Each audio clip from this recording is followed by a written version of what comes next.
Back then, I would never have known or thought that I could speak to CEOs, top CEOs of Switzerland, and also I had no clue how to ask them whether they want to join the St. Gallen Symposium and become a partner of our initiative.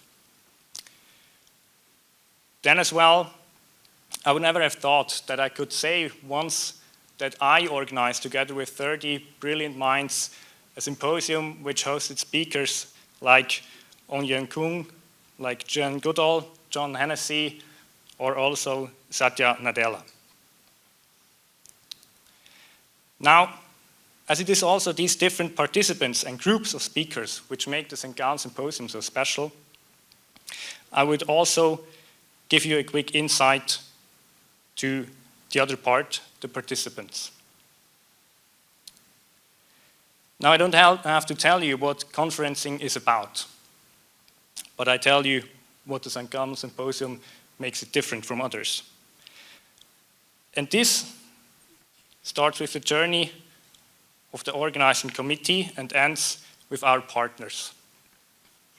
So, as a participant, you are able to meet people from all around the world. 200 top students, hand-selected out of our 300 partner universities, top executives from household names, which you all know about, and also top politicians and scholars. During the 2 days in May, you will find that the spirit of the St. Gallen Symposium has been carried ever since its foundation in the year 1969 to this day.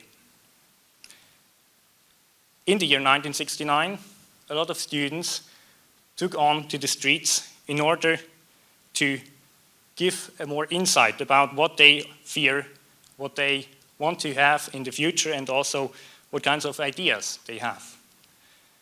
And 5 students from the University of St. Gallen picked up these ideas and came up with the idea of the St. Gallen Symposium, one of them being Wolfgang Schürer.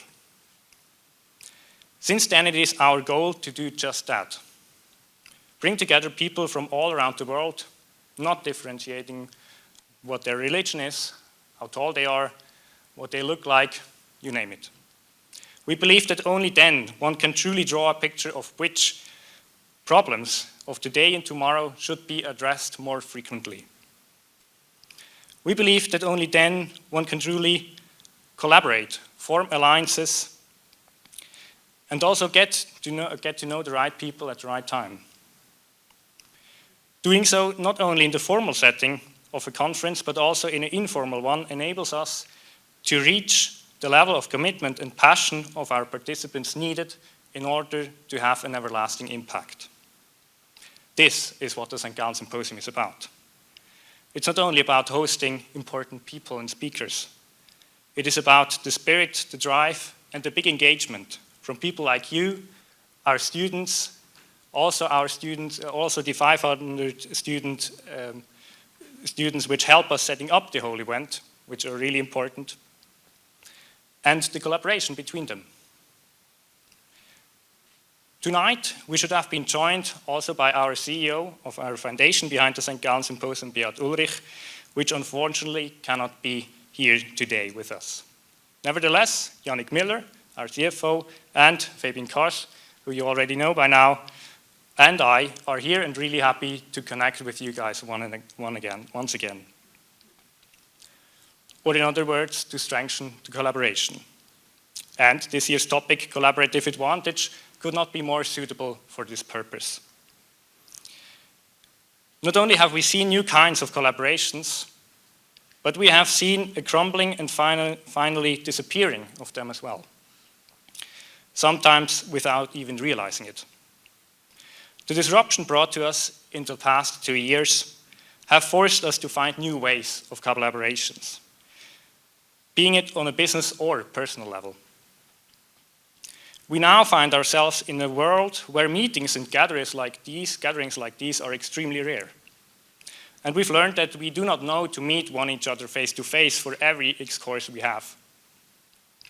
The pandemic leaves us with a unique opportunity to look behind the curtain of collaboration, whether we need them in an even greater way or where we can leave them where they were. Politicians are now speaking of a new phase we are about to enter, the endemic. If that is really the case, we will be able to build up momentum once more. But should we just tumble in the exact same direction where we came from? I don't think so. We now can reallocate resources into new and important forms of collaborations because we do not have more resources than prior to the pandemic. But now we have the unique opportunity to spend them into projects which proved themselves to be important and crucial for the coming future. Therefore, we from the St. Gallen Symposium are positive that we will be able to host one of the most important dialogues of this spring.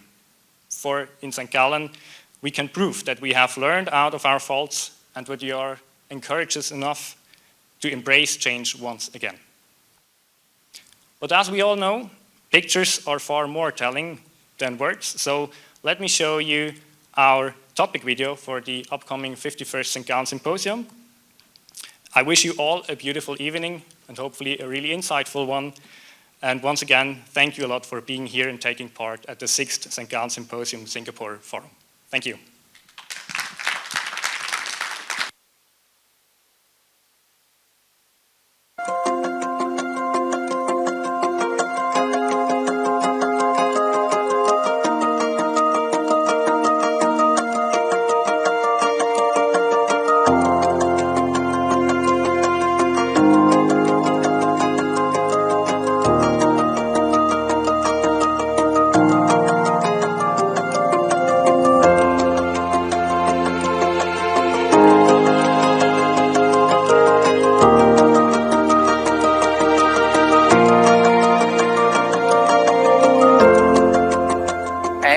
Für uns ist, dass ein starker internationaler Austausch immer ein Riesenvorteil ist.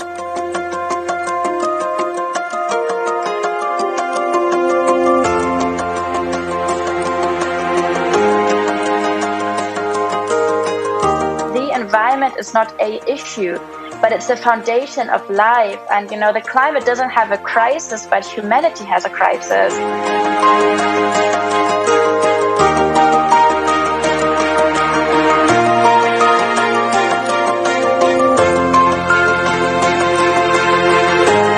Basically, to me, it means that a company should succeed only when it helps the world around it succeed.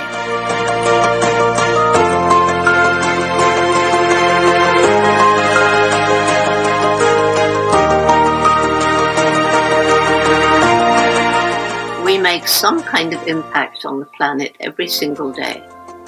And we can choose what sort of impact we make.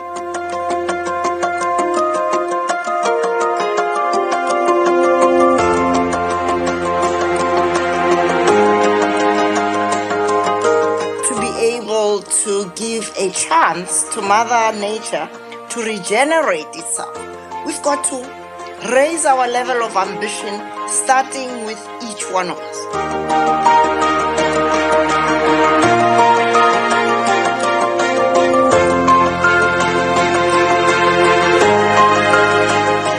We accept that we are different, and we begin on that basis. This is quite a difficult and delicate balance sometimes, because no one is really independent.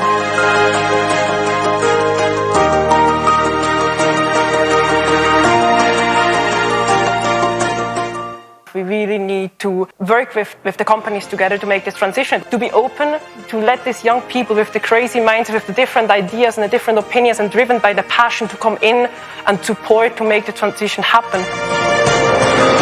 Work with us on cross-generational dialogue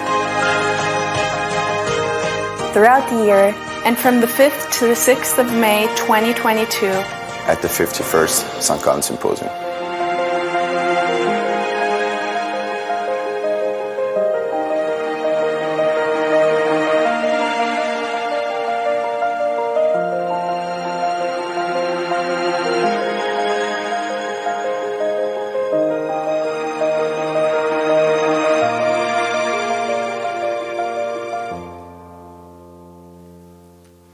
Thanks a lot for this great presentation, Lucas. Just by being the picture, I already got excited about being back on the campus of the University of St. Gallen for the 51st St. Gallen Symposium. But now it is my pleasure to welcome guest of honor, Ms. Grace Fu, Minister for Sustainability and the Environment.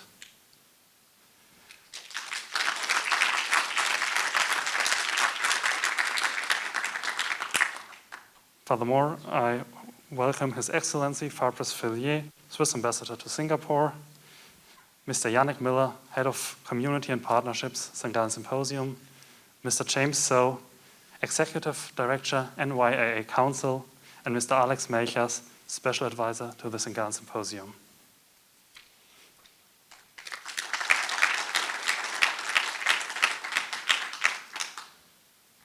To continue on our forum, I would like to introduce Mr. Alex C. Melchers to you.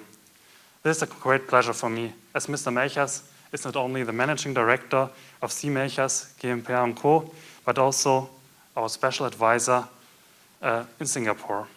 Furthermore, he has a long history with the initiative, as he was once the head of the organizing committee, as Lucas is today.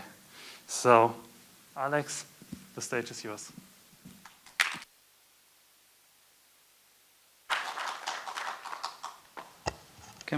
Can we use this? This one? No, I prefer this one here. Thank you, Fabian. Dear Minister, panelists in the audience, James, Ambassador, and dear students, and of course, all the people who have supported St. Gallen in the many years who are here in the room and who know the symposium. A warm welcome to the St. Gallen Singapore Forum, an event that will lead us up to the 51st symposium, which will take place in May. You saw some of the images. You cannot Zoom a handshake, you cannot MS Team an unexpected encounter with a person you never expected to meet.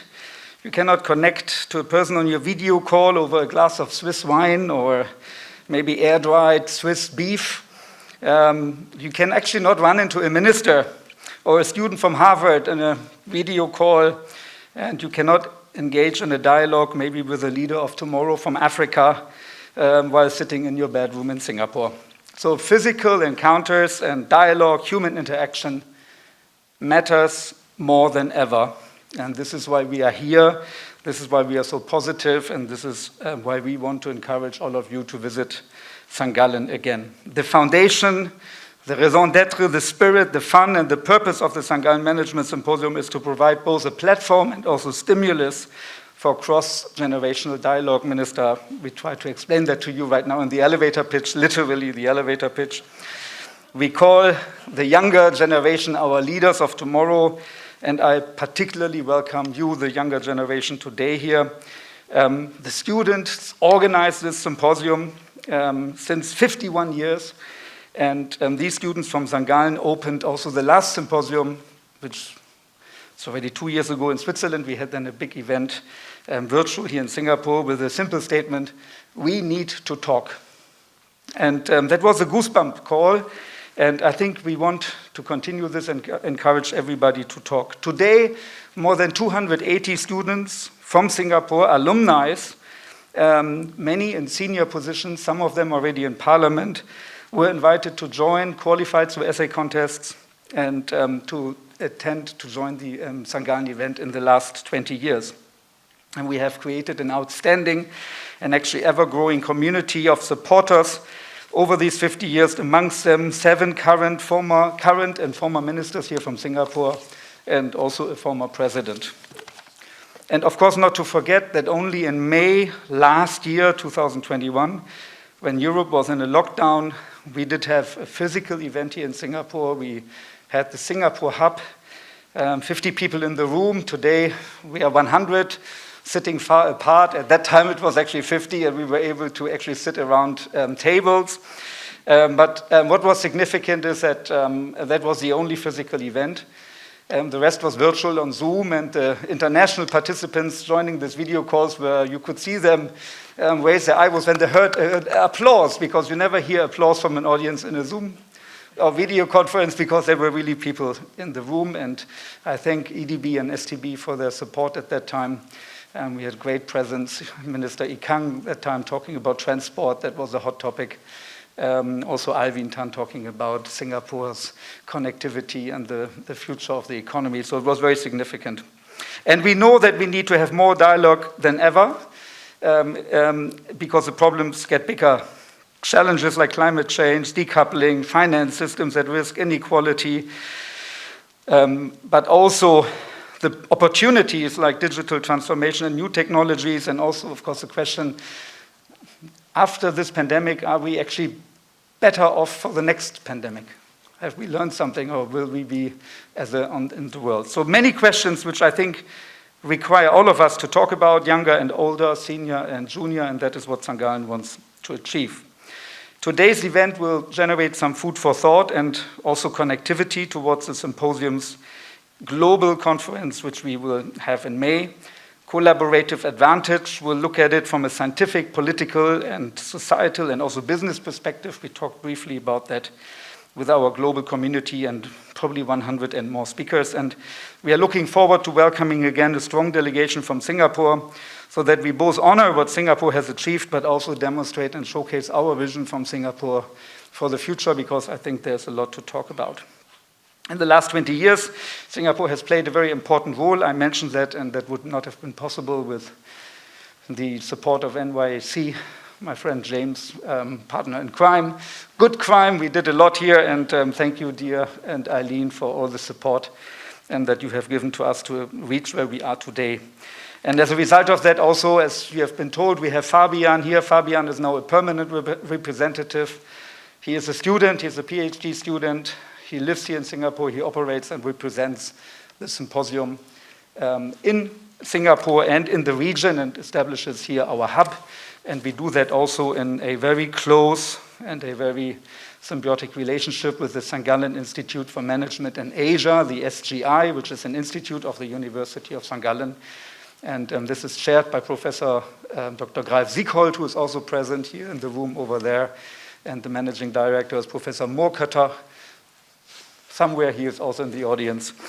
So very close collaboration to establish that, and of course also with the Swiss Embassy, and without doubt supporting all the things we are doing here. So with that, I invite all of you to come, whether it's as a corporate sponsor, nothing like a free lunch, whether it's writing an essay, or maybe as a minister to give a speech. You know, this is also an opportunity.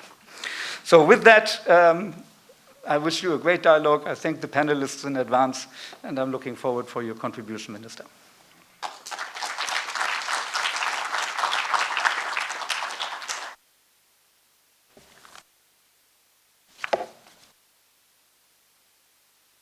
Melchers, as always, very insightful. Next, it is my pleasure to announce another dear supporter of our initiative, His Excellency, Mr. Fabrice Filliez, with his experience in international cooperation between Switzerland and the European Union, as well as the international collaboration on financial matters. I'm looking very much forward to his reflections. May I now invite His Excellency, Mr. Fabrice Filliez, Ambassador of Switzerland to Singapore and Brunei, to address the audience.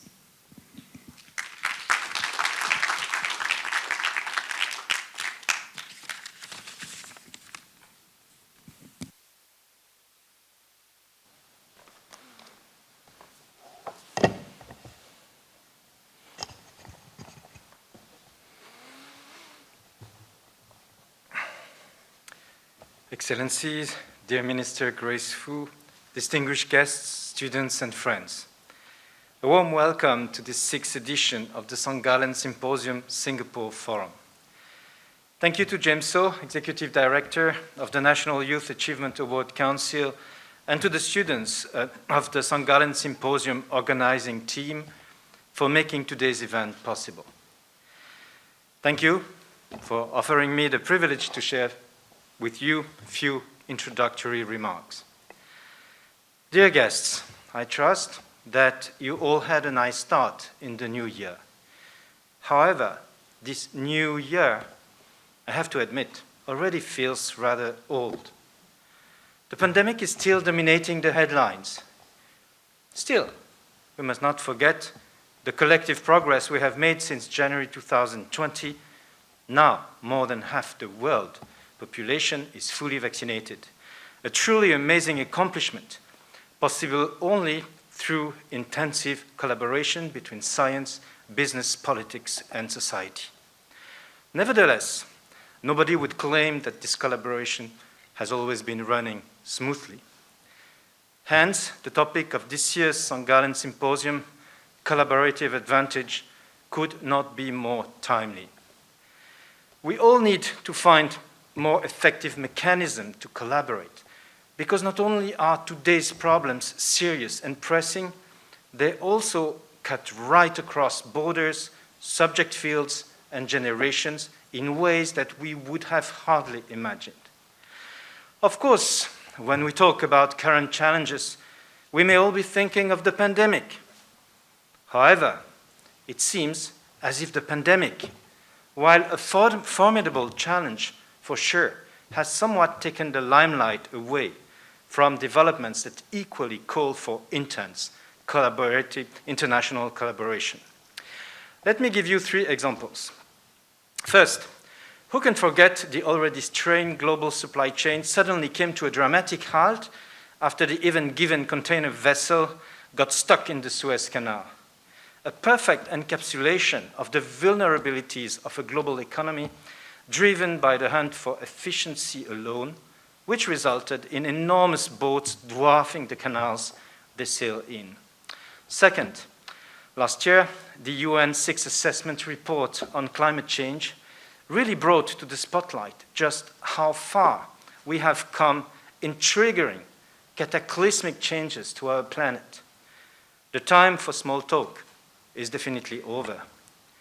Third, rivalries between major and regional powers have come to define the discourse among governments to such an extent that we no longer can be sure that the world will remain stable and exempt from major conflicts. Although today's world is intertwined like never seen before, and we are in dire need of cooperation, the guiding consensus seemingly has been lost. The current liberal international order, which brought us prosperity and security, is put in question. Against this background, I would argue that Switzerland and Singapore not only want to realize the collaborative advantage, they have to. We all profit from a stable, peaceful, rules-based and well-functioning global environment. But this is especially true and crucial for smaller states like ours. Therefore, it is no surprise that our 2 countries share a deep belief and commitment to multilateralism. An example of a common effort of Singapore and Switzerland was the establishment of the COVID-19 Vaccine Global Access Facility, called COVAX, which after initial setbacks has just this year delivered its first billion vaccine dose, helping to guarantee equitable access of vaccines to all nations. Promoting such constructive and impactful collaboration is a priority of Swiss foreign policy. Our goal is to help maintain peace and security, promote prosperity and sustainability, and join the global efforts to strengthen good governance.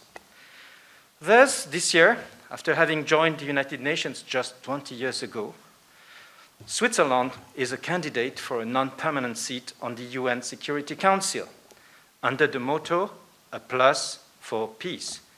We are convinced that the United Nations is the only truly global platform for exchange that can help us tackle our shared challenges. Switzerland wishes to do its part. Another asset of Switzerland is international Geneva. The high density of organizations and know-how is unique, and we strive to further develop it. Geneva, as a global center for innovation and diplomacy, lets us come together to bring forth the kind of collaborative advantages that we will need in vast quantities in the years ahead. In short, we cannot get enough innovative solutions on how to collaborate better in these challenging times. In this vein, I'm greatly looking forward to today's program and especially Minister Grace Fu's keynote address. I very much hope that some of the ideas you generate in the following discussions here and at the symposium in May will help us realize collaborative advantages globally and contribute to making a better world. Thank you.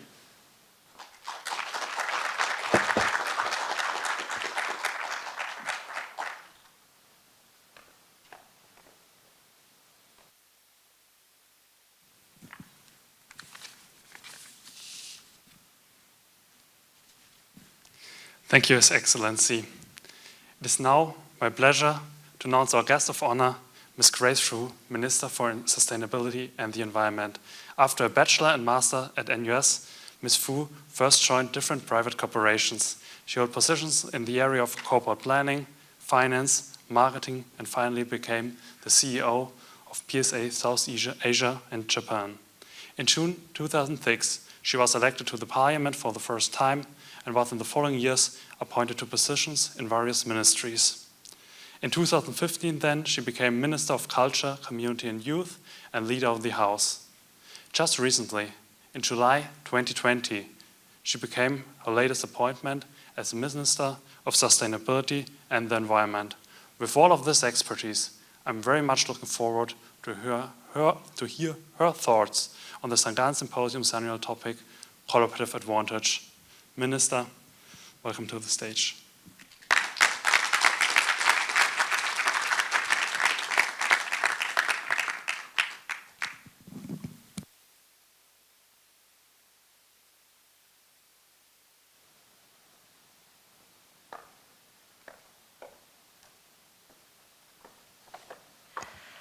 It's a real pleasure to be here, and thank you so much, Ms. Alex, for your impartiality towards Singapore. And I'm already struck by the tagline of St. Gallen Symposium, where aspirations get inspired. Just the fact that this symposium has been able to empower and harness the energy of youth, and then later on with the guidance and support of alumni like yourself, creating a strong network of corporate leaders, government officials, and youth leaders. I think it's an inspiration to all of us. We definitely would like to see how we can learn from you about creating a strong network of fans and friends of Singapore. His Excellency Fabrice Filliez, Swiss Ambassador to Singapore, and distinguished guests, thank you for inviting me to today's forum. In light of today's theme of collaborative advantage, I would like to share with you my views on how partnerships and collaborations are important and necessary for climate action. Climate change affects all and spares no one, no community, no company, no country. In recent months, the world has witnessed record-breaking floods in Southeast Asia, prolonged drought in South America, which devastated crop production, and raging wildfires in North America. The Intergovernmental Panel on Climate Change IPCC report published last August shows that we are on course to global warming in excess of 1.5 degrees C unless we take urgent action within these 2 decades. Indeed, climate change is a wicked problem that tests our ability to make global impact as one human race. As a small island state with limited land and limited manpower and alternative energy options, Singapore is especially vulnerable to the impact of climate change. Driving our sustainability initiatives requires a whole-of-nation effort. The theme of collaborative advantage is therefore timely and pertinent for accelerating greater climate action through innovation and partnerships. Singapore has always prioritized sustainable development by balancing economic objectives alongside environmental protection and social inclusion. Last year, we launched the Singapore Green Plan 2030, a national sustainability movement that charts ambitious targets and tangible actions to position us to achieve our net zero goals. Allow me to share what we are doing. First, we are greening our energy mix by maximizing solar deployment and developing regional partnerships to facilitate energy imports. Today, solar is our only viable source of renewable energy, and we are already one of the most solar-dense cities in the world. We aim to more than quadruple our solar deployment to 2 gigawatts peak by 2030, which will meet about 4% of our current electricity demand. As local solar deployment alone is unlikely to meet our electricity needs, Singapore is also supporting the development of a regional grid that taps on different low-carbon and renewable energy sources in the region. We are embarking on several electricity import trials, including electricity from Malaysia, solar power from Indonesia, and hydropower from Laos. Our plan is to import 30% of our electricity from low-carbon or renewable sources by 2035. Second, we are continuing to develop Singapore as a green growth hub that harnesses sustainability as an engine for jobs and growth. Our key strategy is to position Singapore as a regional hub for the green economy and green finance. As an international financial center, Singapore can catalyze the flow of capital towards sustainable development, not just in Singapore, but in Asia. Our Green Finance Action Plan, first launched by the Monetary Authority of Singapore in 2019 and updated last year, marked a significant step for Singapore and the region's transition towards a sustainable future. Today, Singapore is ASEAN's largest market for green bonds and loans, accounting for almost half the market. Third, we will cease new diesel car and taxi registration from 2025 and require all new car and taxi registrations to be of cleaner energy models from 2030. We plan to phase out internal combustion engine vehicles by 2040.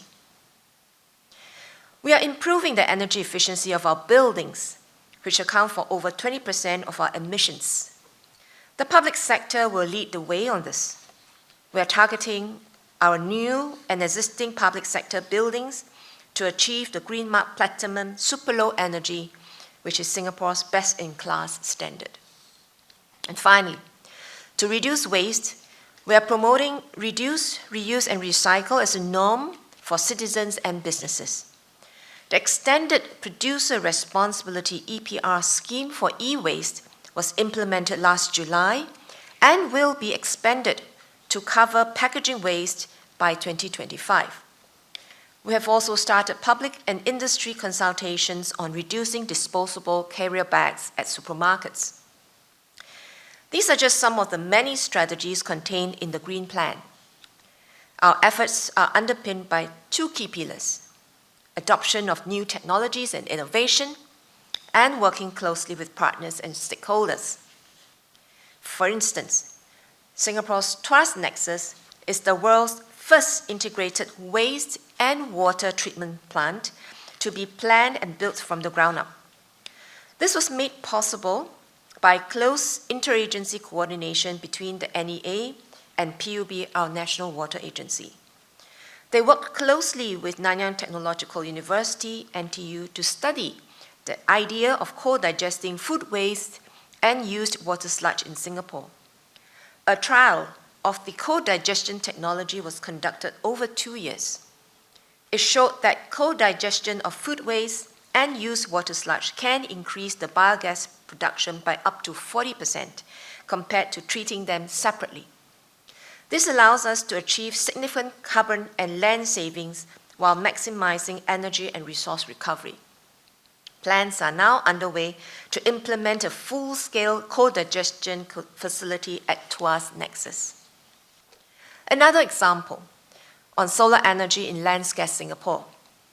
Last July, we commenced operations of a floating solar photovoltaic PV system on Denga Reservoir, after a 5-year collaboration with NUS's Solar Energy Research Institute of Singapore, SERIS, and a trial involving more than 10 industry partners.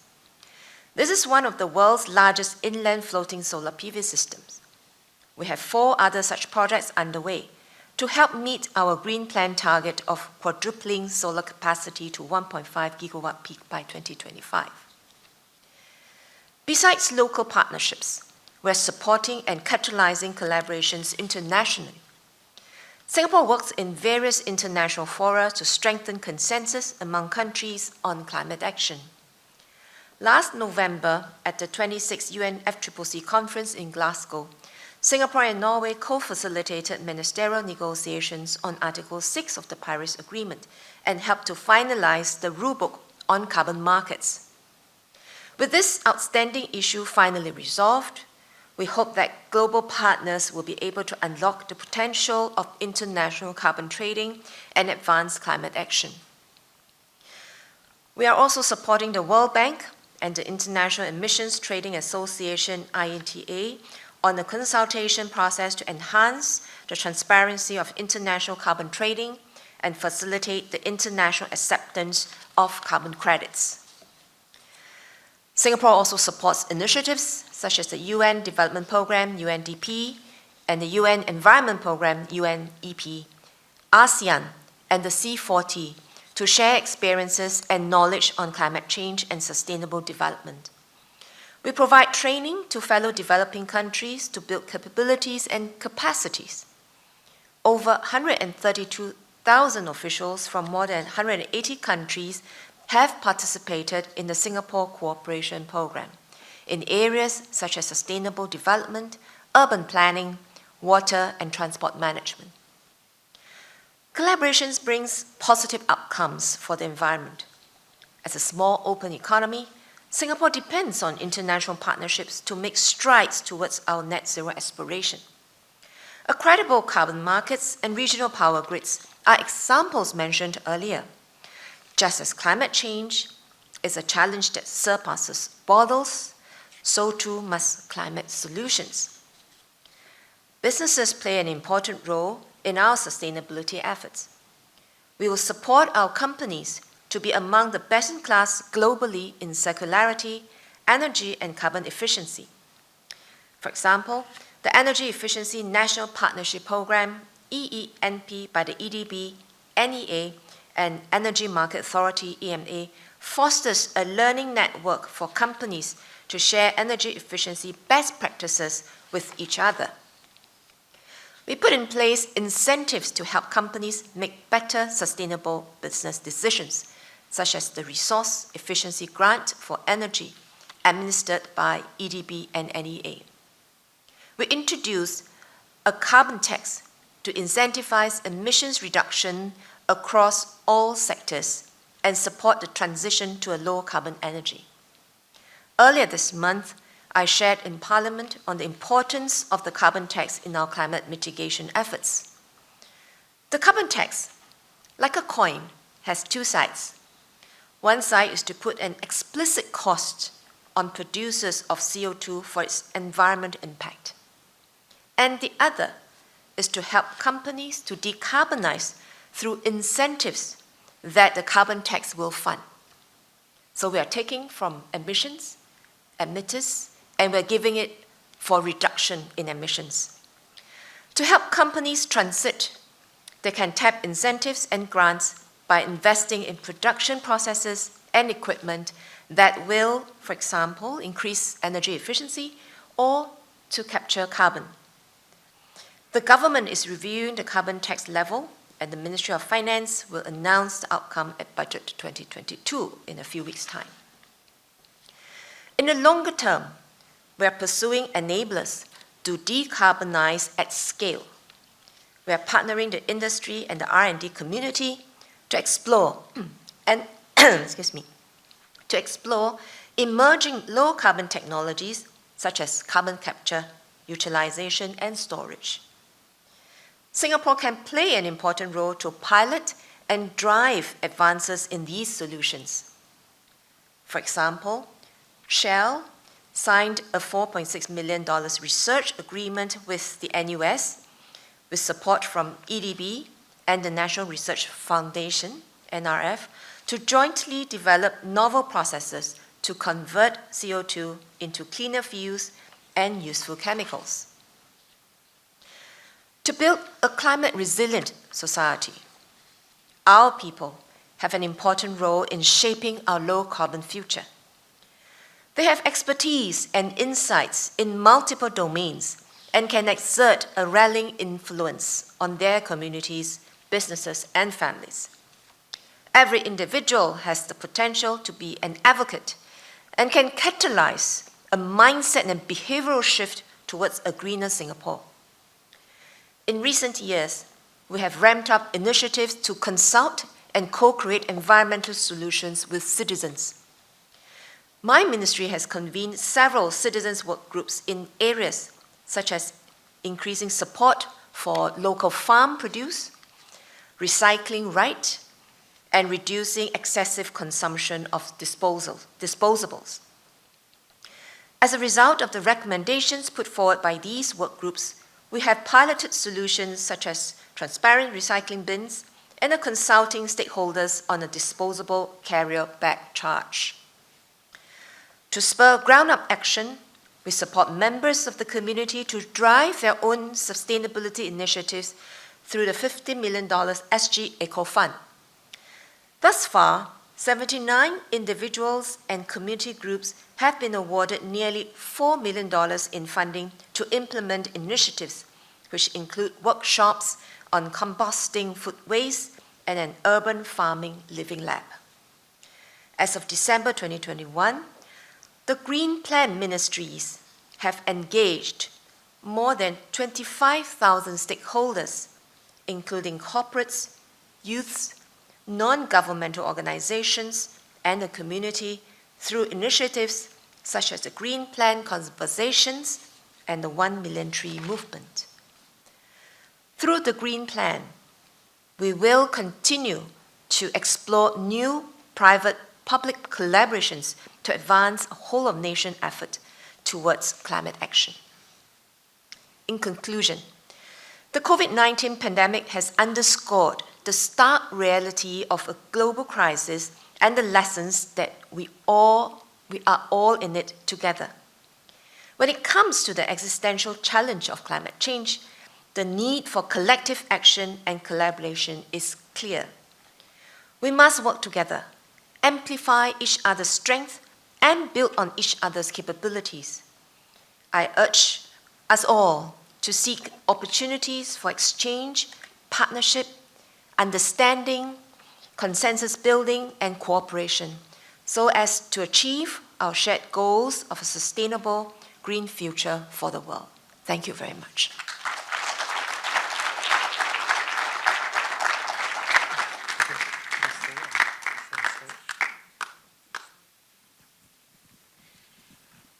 Thank you, Minister, for your enlightening keynote address.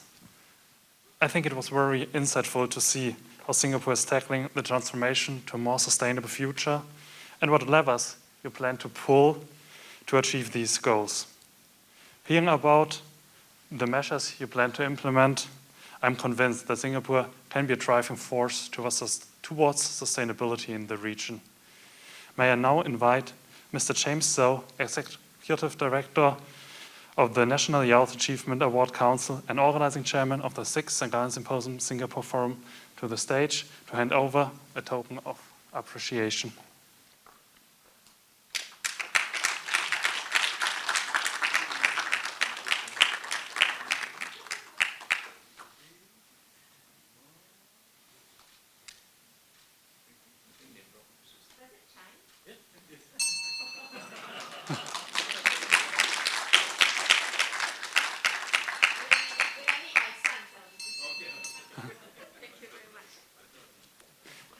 Thank you. The Minister needs to take her leave now. We will have a short pause before continuing the next session. However, please remain seated. We will continue shortly.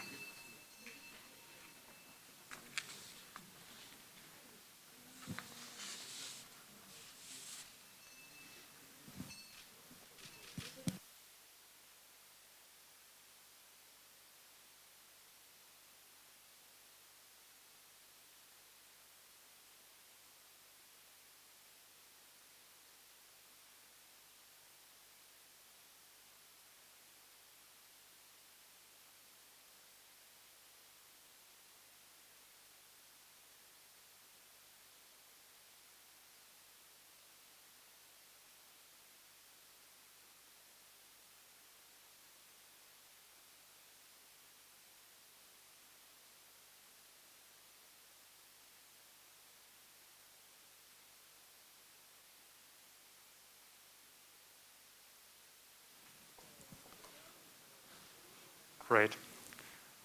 Yeah, I hope you had a little bit of time to let the thoughts of Mr. Phu's keynote speech dig in before we now continue with our panel discussion. For this, it is my pleasure to introduce our moderator, Mr. Tommy Koh, to you.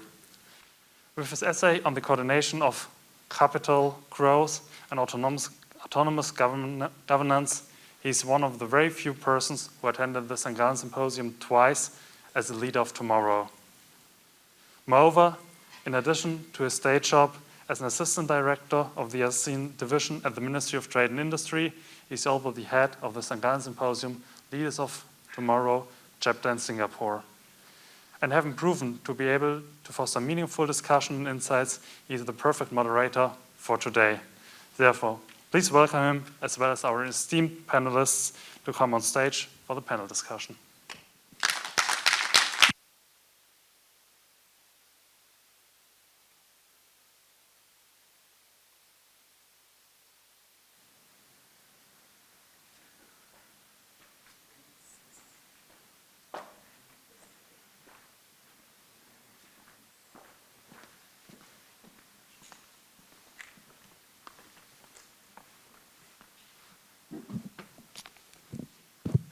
Right, wonderful. Good evening, everyone. It's so nice to see everyone in person at the Gallen Symposium Singapore Forum.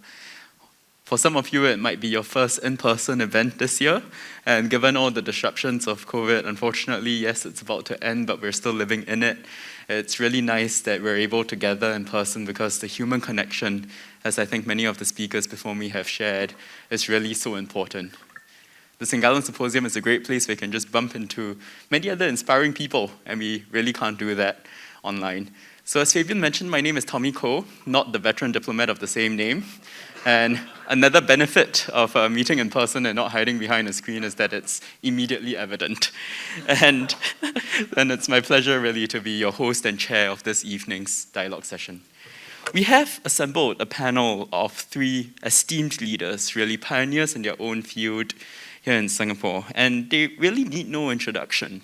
But I did want to point out that the 3 sectors that are represented here are often seen as the 3 critical enablers of cooperation and successful outcomes. We have Ms Jacqueline Poh, Managing Director of EDB, or the Economic Development Board, from government or the public sector. We have Mr Wong Kee Joo, CEO of HSBC, from finance or the private sector. And we also have Mr Warren Fernandez, editor of the Straits Times and editor-in-chief of Singapore Press Holdings, English, Malay, and Tamil Media Group, obviously from the media. Please join me in giving them a hand.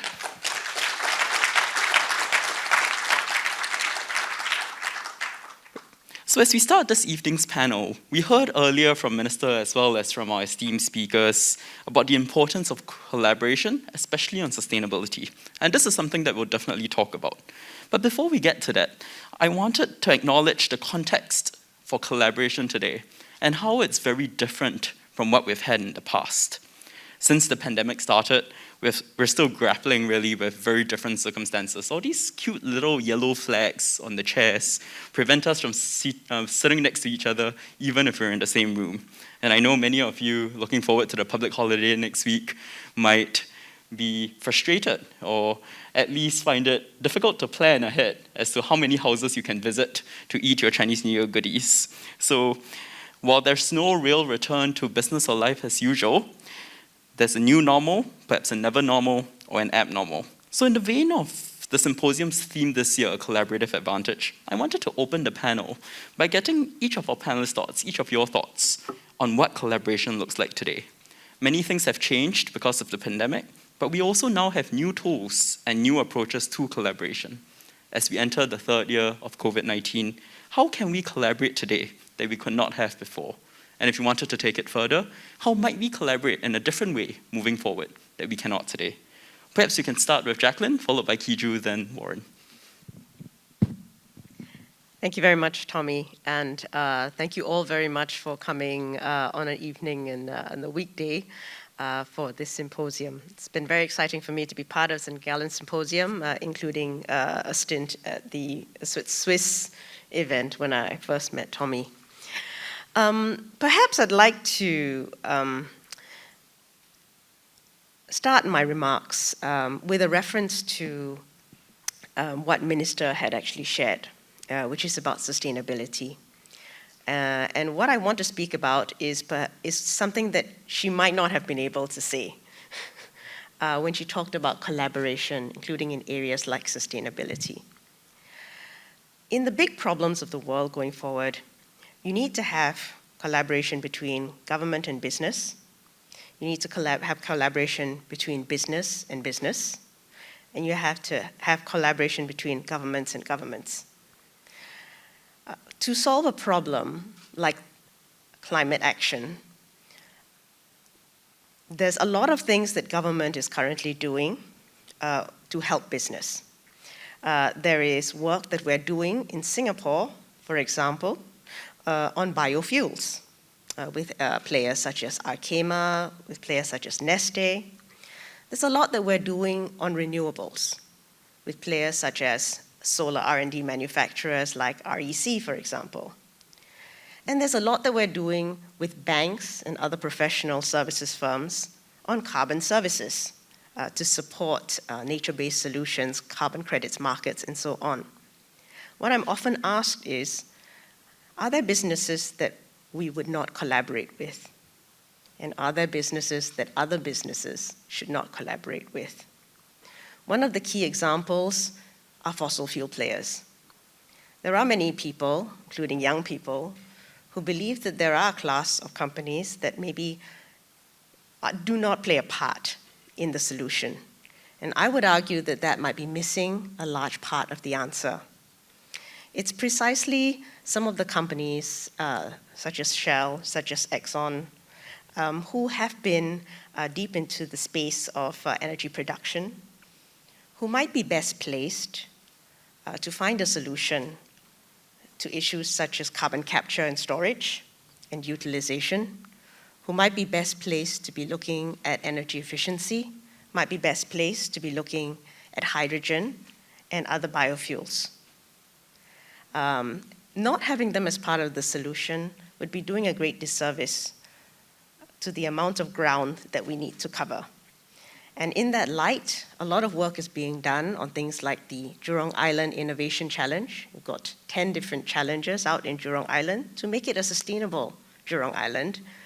And the players within that space, SLNG, PCS, Shell, have all taken part in putting out their challenges and working with SMEs and other sustainability companies to find solutions to this. Many players are working with the power industry, the manufacturing industry to decarbonize as well. And we are also working with a number of players in that industry to think about what it means to have a carbon capture utilization translational test bed together with A-Star and JTC. So in this process of collaborative advantage, I would like to say that it's very important not to exclude any party and also to believe that there are two sides of that coin in terms of who is best, who has the capabilities to provide the solution.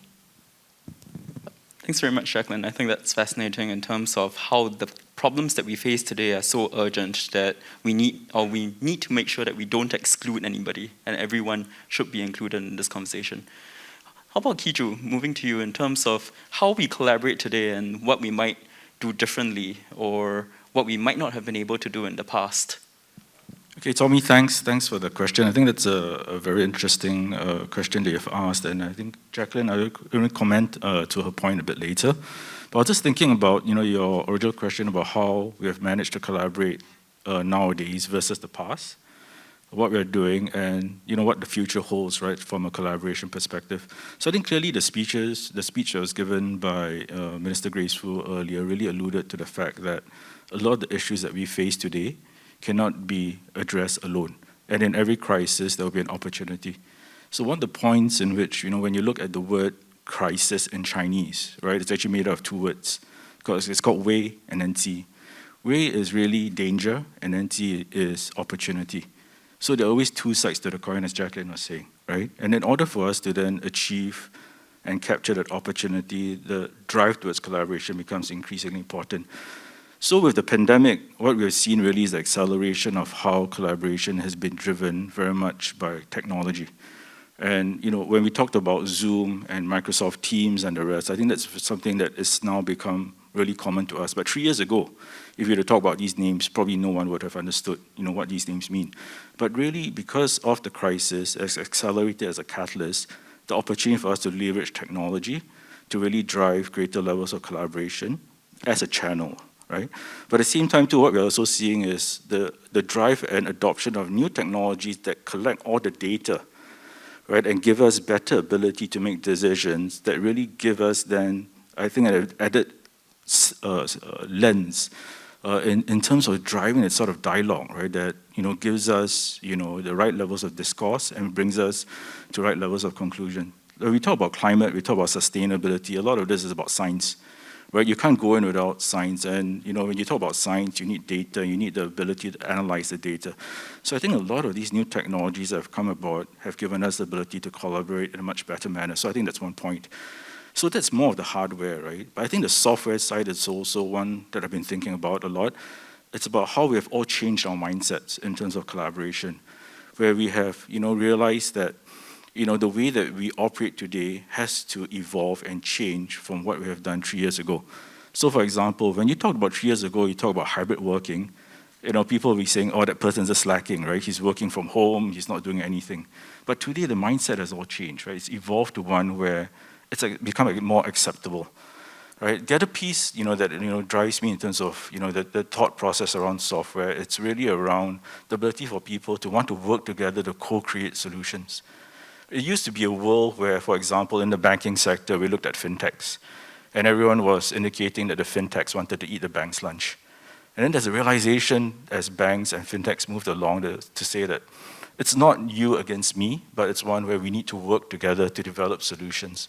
So a lot of the solutions you are seeing coming out today, potentially provided by the financial services industry, are ones which are accelerated through collaboration with fintechs and driving solutions that come into place, whether it's through digitization or whether it's through even solutions from a sustainability perspective. So that really drives a lot from hardware, software, and this gives us a better ability to collaborate today. Now, I think the question that Tommy asked is, how about the future? What's going to happen? I think what's quite interesting is I just watched a YouTube video today of a woman spending 24 hours in a virtual world, right, which is the metaverse. So in future, I'm just wondering, when we have this sort of a discourse, will we be all wearing Oculus virtual reality glasses? Will we all be sitting in the Swiss Alps, right, and having a conversation, right, in a virtual manner? But that could potentially be the future and gives us new avenues. So when we talk about climate change and what's going to happen, will we be put in an environment where you're actually experiencing what climate change and its impact is to all of us, versus just coming out on a screen on Zoom or showing you a PowerPoint presentation? So I think the future holds a lot of potential, and there's a lot for us to be optimistic about and work towards and collaborate on. Thanks so much, Kee Joo. Definitely many resets in the pandemic, both for the hardware and software. And I guess the question that would be posed would be, if we're all wearing Oculus in the future, will we still be able to spontaneously bump into business leaders and politicians along the corridors? Well, we invite them. It depends on what avatar you want to represent yourself in. Yeah. You need not be who you are. Maybe we'll turn to Warren to wrap us up on this particular line of inquiry. And I'm sure, Warren, you see a lot of different things in the news as to how people collaborate and also how the media collaborates with its stakeholders. How have things changed? I think things have changed quite enormously in the last few years, especially with COVID. If I think back, the way we used to create content when I was a journalist, it was mostly about just writing your story, maybe interacting with a sub-editor and a photographer. But today, it's no longer that way. You have to collaborate with the technologists, the product folks, to get your content out there in an interactive and lively way. We're working more with partners outside the organization. Last week, we launched a photo exhibition, working with the National Museum, working with the World Press Association, working with the World Association of Newspapers. So it's collaborating across boundaries, organizations. But at the global level, I think we also see opportunities to collaborate. And I kind of feel like I'm talking to the converted, because if we all didn't believe in collaboration, we wouldn't be here, right? We would have sat at home and just read the minister's speech. We wouldn't have come here to have a panel like this to exchange ideas with all of you. But if I ask myself, what is it that's driving the Gallen Symposium to make collaborative advantage the topic for discussion this year? And I think it's that underlying worry we all have about the forces that are driving us in the opposite direction rather than towards collaborative advantage. I mean, you don't need to explain collaborative advantage to a group of Singaporeans or Swiss. You know, that's what we do, right? We trade, we interact with the rest of the world. Singapore is all about collaborative advantage across races, a sheer commitment to work together across racial divides. But you just have to pick up any newspaper, hopefully the Straits Times, and you'll see the news and the headlines, right? We talk about bifurcation, we talk about the tensions between the US and China. An issue, I think, which is going to be so difficult for us in this country to grapple with. And if we don't start raising awareness about the tensions that can come as that issue becomes more tricky, we will have a harder time dealing with it. You read about what's going on in Ukraine and Russia. In this day and age, seriously, in the 21st century, we're still dealing with the issue of spheres of influence and talk about war. So you see that force going in the other direction. We hear about polarization in society, where the extremes are louder than the center, and the center is struggling to hold. We hear about social bubbles and echo chambers. So I think all those things are at the back of our mind, and we know, technology is marching ahead, but there are these other forces that are pulling in the opposite direction towards the splitting of societies, the atomization of society. So the question, I think, for all of us as business leaders, as community leaders, as parents, as individuals, is what can we do to overcome that atomization of society as we all go into the metaverse and become avatars rather than interacting with one another. And here, I'd like to just end my opening remarks by referring you to three thinkers who have been talking about this recently. One of it was the person you showed on screen earlier, Satya Nadella, who was talking about the experience of pandemic where we're all having to work from home, do Zoom calls, and he made an interesting point about how we were burning through social capital. And we could overcome the distance because we had social capital. And we knew each other, we formed relationships. Jacqueline mentioned Shell, which I used to work with. And I used to find it really interesting that we worked across boundaries and we did lots of teleconferences. But when you started a project for Shell, the entire team would get together in an office somewhere and bond, exchange information, exchange ideas, get to know each other, build up that social capital. So I think it's important for us to think post-pandemic, what do we need to do to rebuild that social capital? What extra efforts do we need to take to make sure that we're helping our younger people get out of those echo chambers and get out of those social bubbles? And then that's Satya Nadella. The second person I want to refer you to is Henry Kissinger. He's written a fascinating book called The Age of AI, in which he refers to AI changing the way we understand reality and knowledge. And how do we relate to AI? Are we masters? Are we partners? Or are we rivals with artificial intelligence? And I think that awareness of the need to be able to collaborate, even with robots, and control it, and not let them become our masters and atomize us even further, I think is something very powerful which we need to think about. And the third person I'd refer you to is the Buddhist monk, a Vietnamese monk who died recently, the father of Zen, who brought mindfulness to the world, to the Western world, Thich Nhat Hanh. And I think he raises the issue of the importance of awareness, mindfulness, being aware of these changes that are taking place around us, surfacing it to our communities, and then going that extra mile to overcome these underlying forces, which I think is really what is causing St. Gallen to raise this topic for our consideration this evening. Thanks very much, Warren, and thanks everyone for your opening remarks. I think the thing that strikes me the most from everything that's been shared is that collaboration is really this big umbrella under which there are different issues at play, there are different actors at play, and it's also a question of how we are going to ensure that everyone is inclusive and everyone is part of the big tent, or part of the big umbrella in this case. So we'll open to the floor for questions in just a short bit, but I did want to go one more round on the question of what we collaborate on. So we've heard a lot from Minister as well as our earlier speakers about the importance of sustainability. And I think this is a topic that's really forefront of on all our minds. Environmental, social governance or ESG is something that is, I think, described as 2021's largest investment trend, because a lot of money and a lot of attention is flowing into our commitment to sustainability and green growth. And I wanted to give actually two examples relevant to the Gallen Symposium here.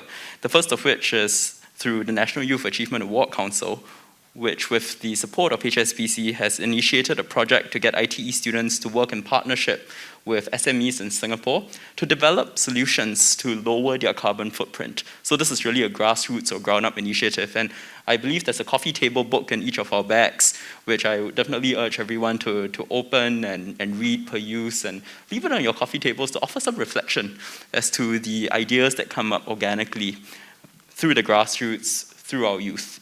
And the second of which is the Gallen Symposium Singapore Chapter's collaboration with Honour Singapore's Sustainability Initiative, where we're working on a series of films about nature and people to leverage the medium of film, the powerful medium of film, to promote a culture of honouring our environment and increasing understanding as to how climate and taking care of nature will benefit human lives and the well-being of societies. So I wanted to give that two examples as something that the symposium and its network here in Singapore is doing on sustainability.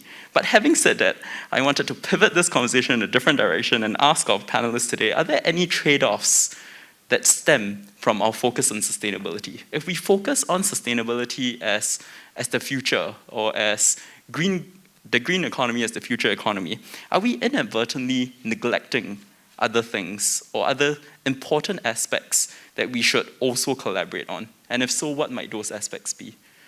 And maybe this time around, Kee Joo, perhaps you could start us off. Do you see any trade-offs in our focus on sustainability? I think the focus on sustainability is one that's critically important to us, right? So, without the environment, without, it being in a stable space, right? I would say that, look, a lot of the other things that we might want to achieve might not necessarily be there. So do I worry about the future? Do I worry about, the planet that our children are going to inherit? I do. Because the existential threat is there, right? So when we look at what is happening today, it's not so much a trade-off per se, but I do worry that we would leave certain sectors of the economy out when we do this, right? So we focus a lot on the big companies, we focus a lot at the governmental discussions, right?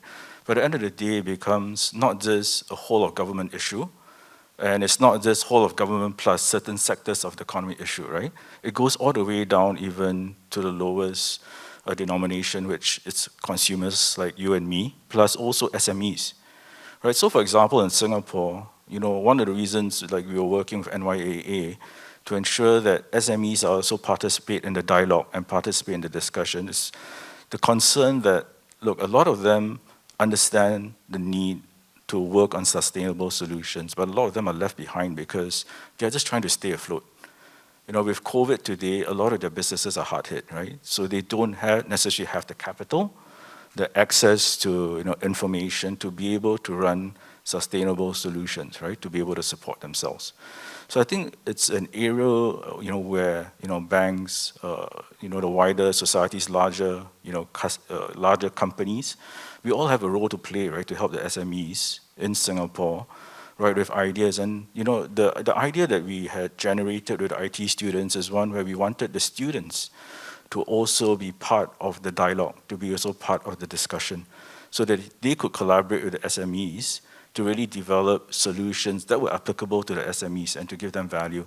So my concern here really is not so much of a trade-off, but really that, throughout this entire process of what we're trying to achieve, that we don't leave anyone behind, right? And that we bring everyone into dialogue, because this is going to be critical. The SME population in Singapore it is one of the largest contributors to the economy, and it creates a lot of jobs. And we just need to make sure that all of us are included within a dialogue and just not entirely focus, right, on the bigger companies, right? And that's always easy to focus on the bigger companies. So I think that's just one area and just one point that I just wanted to raise. Thanks so much, Kee Joo. I think that was a great example of a large company like HSBC collaborating with the smaller companies like the SMEs that need to be involved. Perhaps as we turn to Jacqueline to kind of respond to this, I also wanted to hear a bit more about if there was going to be investment coming to Singapore, but the investment was dirty investment that didn't commit to sustainability, and we needed to trade off on that front. And you spoke earlier about some of the larger companies that people typically consider to be less sustainable. How would we work that through, and how would we trade off in those situations? Yeah, I would like to add on to Kee Joo's point. The single-minded focus on any one particular area is almost always a bad idea. When dealing with an economy, and we're dealing with a society, we're dealing with a geostrategic challenge, it's almost always a bad idea. I think for a lot of smaller companies, and even smaller and poorer countries, lower income countries, the same issues that they face with being the unequal victims of climate change. In other words, they are the first ones to be hit with the flooding, with the typhoons, with the additional heat and so on, are the same reasons that will cause them to be not in the best place to deal with any sudden transitions where the solutions might leave them behind. So a lot of commentators have been speaking about a phenomenon known as greenflation. Greenflation is basically, where a push towards fully renewable kind of energy sources without actually fully realizing them in a cost-effective manner just results in quite considerable inflation. Including for poor families, including for poorer countries who bear the brunt of not having made the transition but having to pay all the costs. So it's very ironic, but I think transition costs are something that need to be factored in. Any push to a sustainable future that all of us as a planet can be proud of, and something that enhances equality and does not cause it to be worse. If we were to look at investments that we bring in, we certainly try to bring in the ones that fit our resource profile the best as Singapore, land scarce, manpower scarce, and so on, and now carbon scarce. We will not bring in things that are pollutive, and we have not done for some time. There's such a concept as a shadow carbon price that you can actually put in to assess the costs and benefits of every investment, so as to give it to actually assess it against the long term. For as long as that factory is going to be there, were the carbon price in the world to change, would that still be sustainable? So these are some of the considerations you would put in. But for many of the enterprises that are currently here, I will not say that the transition to a greener future is going to be easy for many of them. And that's the bit where I think big companies, small companies, governments need to start working together to make that transition happen without a lot of these downsides. Thanks so much, Jacqueline. I think that's two very good points on transitions, as well as the notion of helping companies that are already here, even as we prevent or avoid having more companies come in that are polluters. Maybe we'll turn to Warren to wrap this up. And Warren, I was looking through the Straits Times this morning, and I would say flipping through, but I wasn't actually flipping because I was pressing the tabs on my iPad. And on that front, there are sections covering Singapore, Asia, world, tech, sports, life, but we don't have a sustainability section or a green section. And I think in media, if you think about the traditional newspaper, maybe less so with the online apps, you have a fixed amount of real estate. Or even online, you have a fixed amount of cognitive bandwidth that your readers possess. So should we be investing more, spending more of that space on sustainability? And what's the trade-off there or the consideration? Well, thanks, Tommy. I'm glad you were reading the Straits Times this morning. We've had this debate many times within the newsroom about whether we should have a specific desk or a specific team or a specific place on the website. And you can take many views, but we generally feel that the sustainability issue cuts across business, cuts across local issues, foreign issues. It even goes into the sports pages because, climate change affects players and heat and all of that. So we've created a team led by a climate change editor who covers the whole gamut, and he writes content and he works with the team across the entire newsroom. And we have created a microsite so that that content is collected in one place. And one of our most popular podcasts is the Green Pulse. Very popular with the audience, especially a younger audience. So I kind of feel that there really isn't a trade-off in terms of one issue relative to other issues. I don't think it's a zero-sum game. I don't think it's taking away bandwidth, because it's fostering habits of partnership and collaboration. If we cannot work together on this existential issue, what hope in hell is there of us collaborating on other issues? And that's why it's so encouraging to see how a younger generation is so excited by this issue.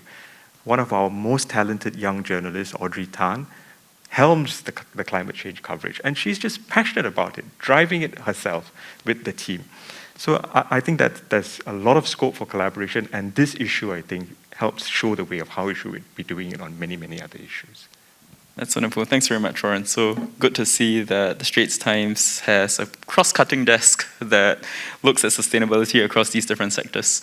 And I think the general takeaway for me, at least from this round of questions, is really that sustainability is both an enabler for the things that we want to get at, and an issue that's going to latch on or has synergies with the other concerns that we have in society.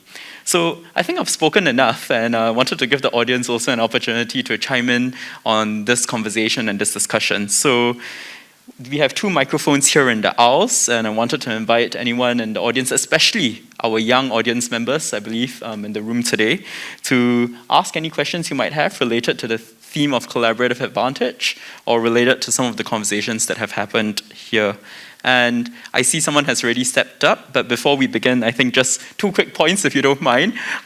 Points of order, if you would. If you could start with your name and perhaps just share your question in 1 short sentence, and we'll keep the longer reflections for a conversation offline so that we can get a diversity of views from different folks here in the room today. Please. Oh, sorry, you were holding the mic. Oh, I see. Okay, so we have 2 ushers who will bring the mics to you if you have any questions and you just wanted to wave.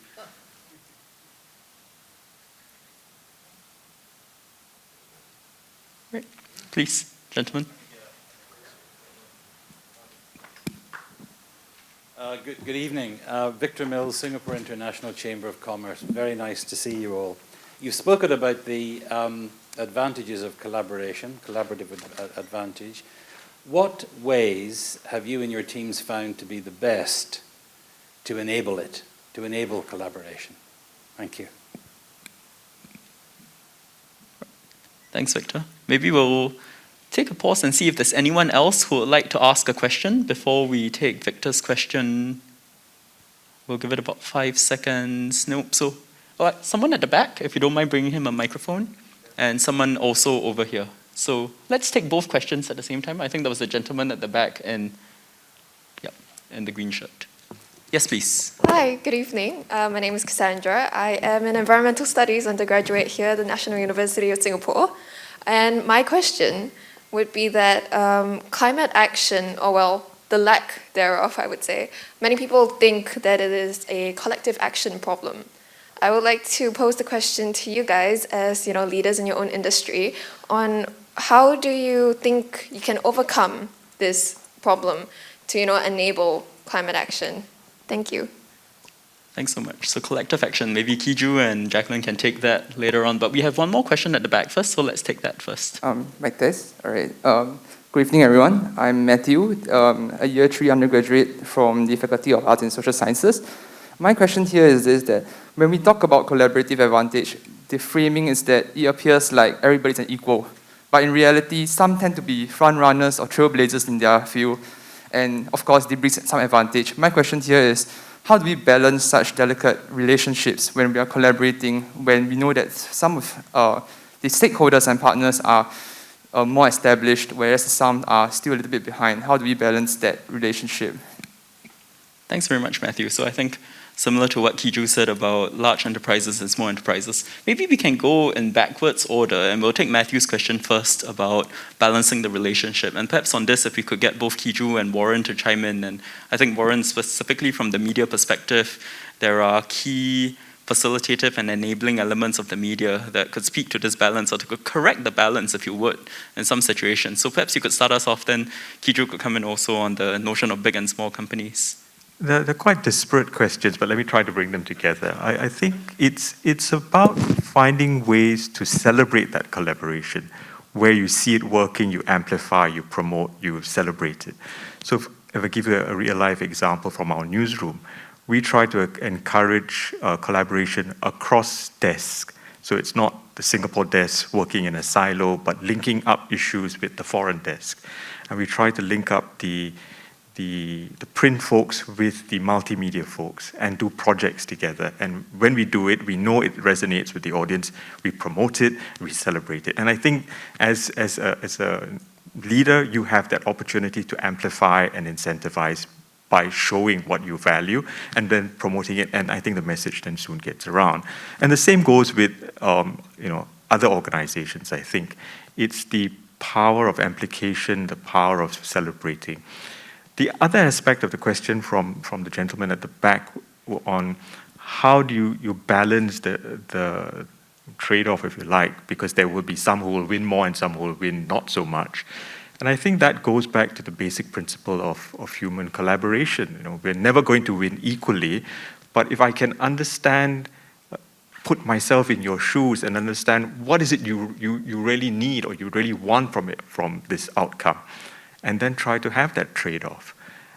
If you look at the news today, this major bilateral series of agreements that we've come to with the Indonesians, it's a major step forward because these have been issues that have been lingering for many, many years.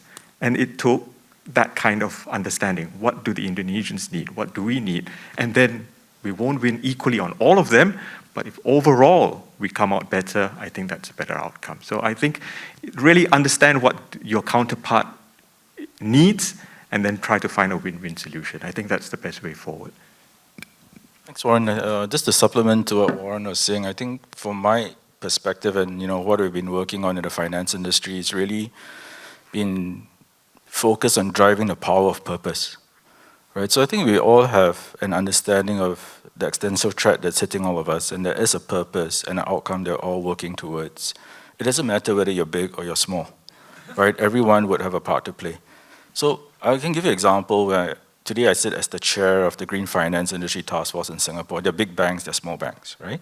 But everyone plays a purpose because everyone understands what we're trying to achieve here, right? We're trying to achieve the standards, the taxonomies, right, for green finance in Singapore.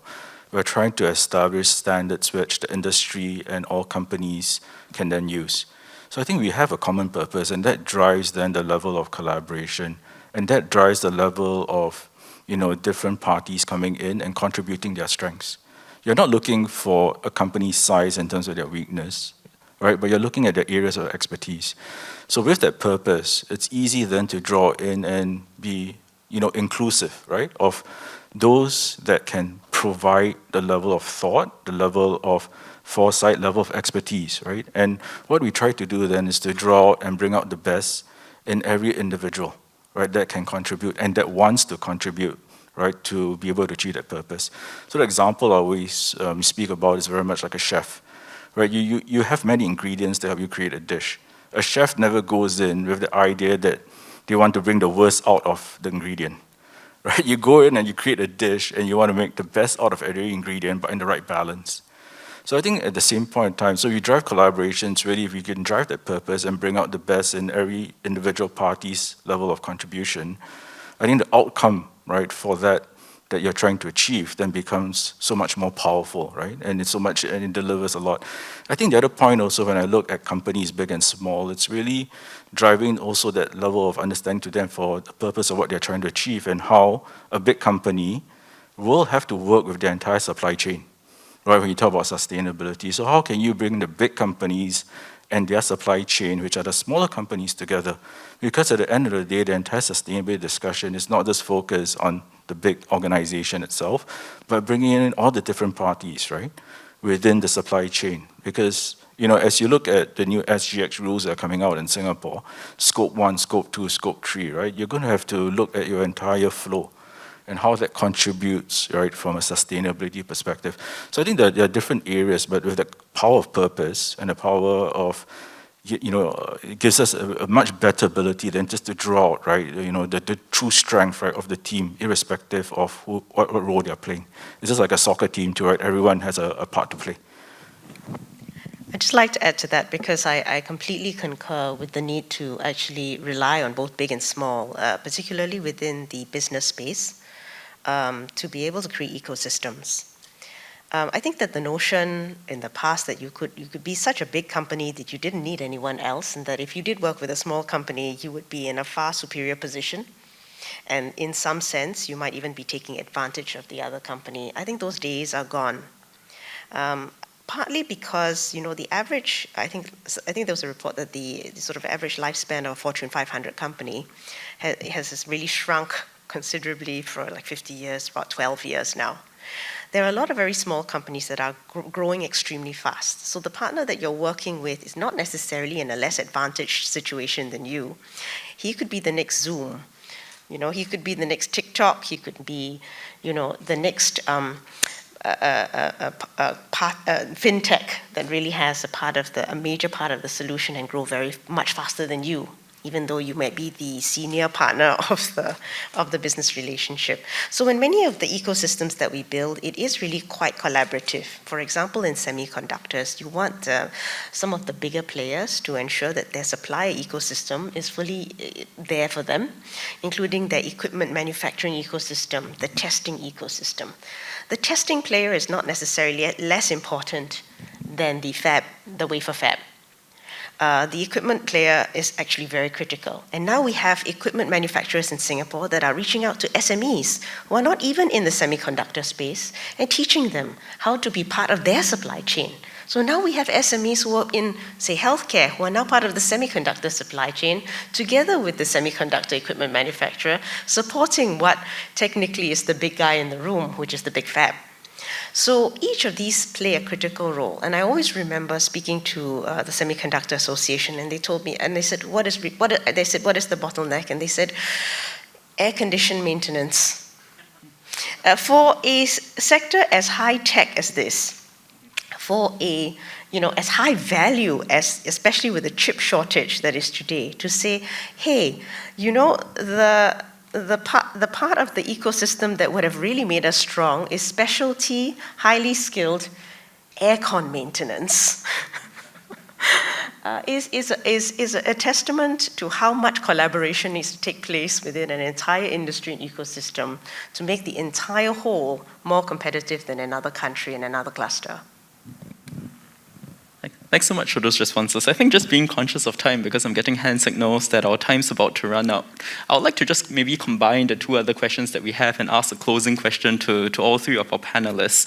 And this really bridges the question of sustainability and kind of the environment that we've received, as well as what individuals, or I guess what each of you as leaders in your own field can do for collaboration. So perhaps in our closing few minutes, if you could take 1 to 2 minutes to share with the audience perhaps one best practice that you have experienced in the past, say, 2 years working on sustainability issues, or collaborating in particular on sustainability issues, and perhaps also for the benefit of the youth in the audience to share how they might be able to collaborate with you. So to recap, the two parts are, what's an example or best practice of collaborating on sustainability in your own organization, and secondly, how can youth here in the audience collaborate with you? So perhaps Warren can start us off. Well, in terms of collaboration, we work with many partners, so many organizations are interested in furthering the agenda, the conversation about sustainability. So we're happy to work with them. So, for example, the exhibition I mentioned, we've got sponsors and partners who want to create content around the issue of climate change. And they help fund some of the projects we undertake, which are labor intensive and resource intensive. So it's working with them to get the message out so that the audience can connect with it. That's an example of just finding partners who are like-minded. The thing we are trying to do in a bigger way going forward is to recognize that in today's world, everybody wants to have a piece of the conversation. You know, we're not interested in just reading or consuming content or going to, you want to be part of the conversation. And I think that plays to the whole idea of collaborative advantage. So we are eager to also engage with our audience, especially a younger audience. So as part of the event that I've talked about that's taking place at the National Museum, you will see my colleagues actually coming out to engage the audience and hearing their ideas of how to take sustainability issues to a new level, to engage them on things they believe that could be done to tackle the challenge. And I think that is the way to get them excited about the issue, get them passionate and involved in the whole process. Thanks, Warren. That's amazing to hear. So these events are great engagement platforms for the youth, and I suppose they could also write into the Straits Times Forum to get their views heard. Yep. Perhaps Kee Joo, one instance of a best practice in collaborating on sustainability and one instance of how the audience might be able to collaborate with you and your sector. I think the instance that I'll probably just point out too is the one that you mentioned, the one where we partner very much with NYAA, ITE students and SMEs. And I think that entire experience, I found it wonderfully rewarding when you speak to the ITE students, right? And the reflection that they have is, you know, how ideas in which they have collaborated with SMEs were able to put tangible and practical, you know, sustainability solutions, right, for these SMEs to help them cut their carbon footprint and how they can contribute, right? Because a lot of times when you speak to some of these IT students, they might think that, you know, what can I possibly be doing, right? You know, I'm an IT student and maybe my contributions won't be that much. But when you give them that sense of achievement and working with SMEs in a very practical solution, and for the SMEs, you know, for the managing directors or, you know, the owners of the companies to come out and say, hey, you know, these students really, you know, gave us very practical solutions, right, to help us address real issues, help us cut down our carbon, right? And it's also then in the future, I mean, some of these SMEs, when you talk to them, they say, hey, you know, we should hire these students, right, to work for us after they graduate, right, through that program. So I think it's really rewarding when we see that level of collaboration between the students, real-life companies, NYAA, and us just as a, you know, as a bank operating in Singapore. I think that's where we see the level of collaboration, you know, occurring, right? And maybe that's a best practice which I've noticed since coming back into Singapore. I think the other way in which we can collaborate is, you know, with, you know, the very idea that, you know, the ESG resource today in Singapore is very scarce, right? So, you know, one of the best things I always tell, you know, the younger generation is really to focus on this area. I think there will be a huge need for ESG resources in the financial services industry and just across, right? Because this is such a huge area of focus, you know, for Singapore. I mean, we got a Green Plan 2030, but a lot of it, the ideation, the execution is going to be very dependent upon, you know, ESG resources that are available in Singapore. I think this is going to be a very key area where we can drive, and from a financial services industry perspective, so maybe to drive talent and to drive growth in talent in these areas. So I think we can collaborate in those areas too, right? And especially with companies, you know, across Singapore. I think Jacqueline's point, right? The transition's important. So as an organization, as a bank, we are looking at ways where we can also ensure that we are focused on providing transition finance, right, to companies. It's really important. You can't just say that this company is a fossil fuel company, so nobody's going to look after them. Frankly speaking, there is not enough renewables, right, today to be able to cater to the energy needs. So someone still needs to help the company's transition, and I think that's an area where we can also drive further collaboration in terms of transition finance and helping companies go a lot more green. It's going to be a journey, but we need to do this together. Thanks so much, Kee Joo. And Jacqueline, you have the last word. So does EDB have any creative solutions to sustainable collaboration, and what can our audience members do to be engaged and to be connected? Thanks a lot. Especially for the young leaders of tomorrow in the audience, maybe I'd like to just say that there are maybe two ways of looking at this.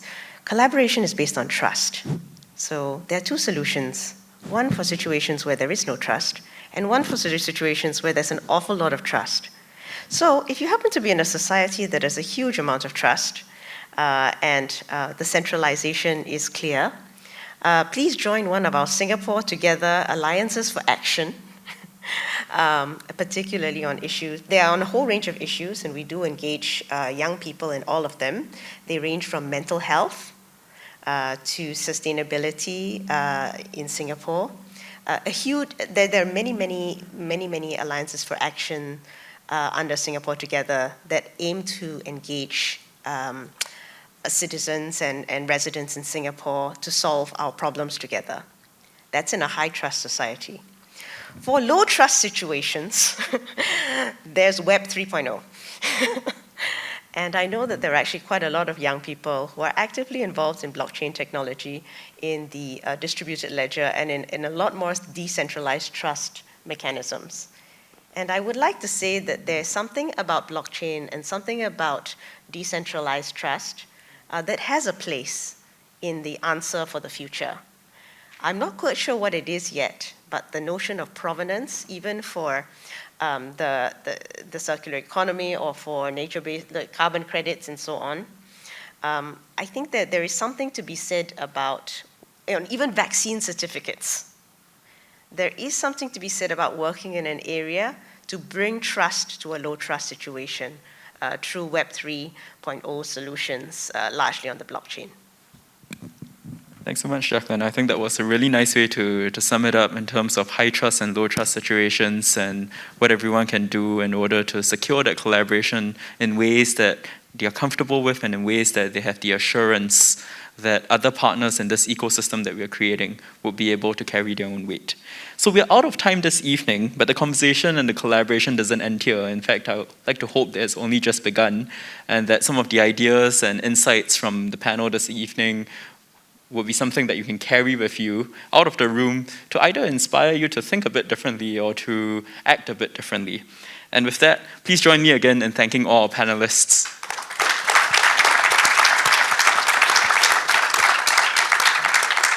And thanks also to all of you for being a fantastic audience. So I'll now hand the evening back to our MC, Fabian. Thank you very much, Tommy.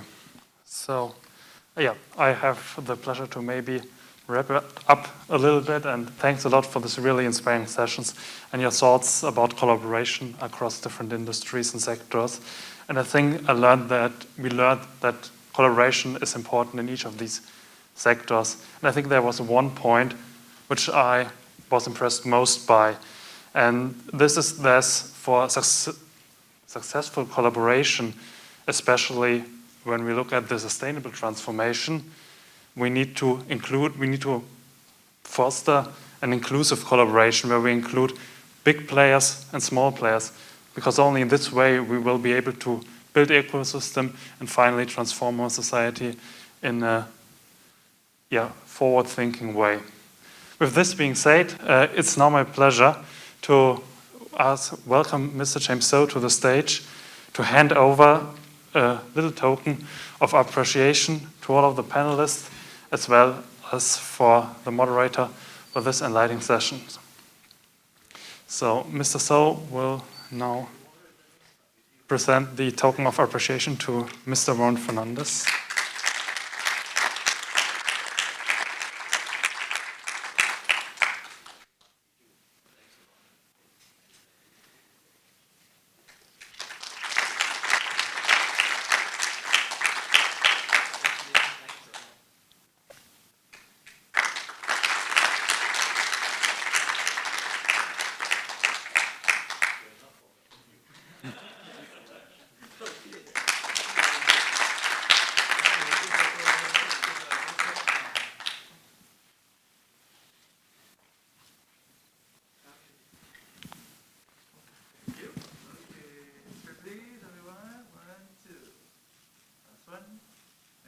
Okay, thank you very much. Yeah, ladies and gentlemen, please join me again in thanking all of our panelists for this wonderful session. I think all of us learned a lot, and yeah, thanks. Thank you, Mr. Soh. Thank you, Tommy. And with this, the 6th Gallen Symposium Singapore Forum comes to an end. But before I send you home, I have to thank a few people and organizations without whom this event might not have been possible. First of all, obviously our keynote speaker and guest of honor, Grace Fu, for her insightful speech. Then our panelists, Jacqueline Poh, Mr. Wong Kee Joo, and Mr. Warren Fernandez for their discussion. Our moderator, Tommy Koh, the National Youth Achievement Award Council, and in particular, Mr. James So and Ms. Eileen Yap for making this event possible. The University of Singapore, or the National University of Singapore, for kindly allowing us to use this fantastic facility here and inviting that many people to be here physical and enjoy this event. Next, the Swiss Embassy, His Excellency Fabrice Filliez, for supporting us with help and his advice. Alexander Melchers for his long-term support and bringing everyone together and keeping our initiative going. Then Simona Inderbitzen and Timothy Tanguy-Moir, which are part of the St. Gallen Asia term and helped us as the support crew for this event. Lucas Mortier and Yannick Miller from the St. Gallen Symposium, who traveled the long journey from Switzerland to make this event possible and bring you insights directly from St. Gallen. And last but not least, all of you for attending the session, and we hope all of you enjoyed it, and we look forward to welcome you at the 51st St. Gallen Symposium in Switzerland. Thank you all and have a good night.